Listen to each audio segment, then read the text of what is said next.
Komedian Nunung mengungkap teguran yang pernah disampaikan Tarzan Sri Mulat karena dirinya terlalu memprioritaskan kepentingan dan kesejahteraan keluarga. Bekerja bersama grup lawak Sri Mulat sejak masih kecil hingga dewasa, perjuangan Nunung sebagai tulang punggung keluarga sangat diketahui teman-temannya di Sri Mulat. Itu sebabnya, banyak di antara mereka yang sebenarnya sudah sering memberi nasihat, salah satunya dari Tarzan dan Kadir. Hampir seluruh hidupmu yang kamu nomorsatukan keluarga. Tapi kalau sampai kamu dikasih umur panjang, masa tuamu yang akan hancur kalau nggak kamu manage sekarang. Imbuh Nunung menirukan perkataan Tarzan.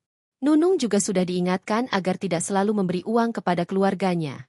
Namun, Nunung saat itu hanya fokus membantu dan membahagiakan keluarga setelah mereka lama hidup dalam kemiskinan. Kini, Nunung dan suami tinggal di kamar kos di daerah Jakarta Selatan. Hampir semua aset miliknya sudah terjual habis.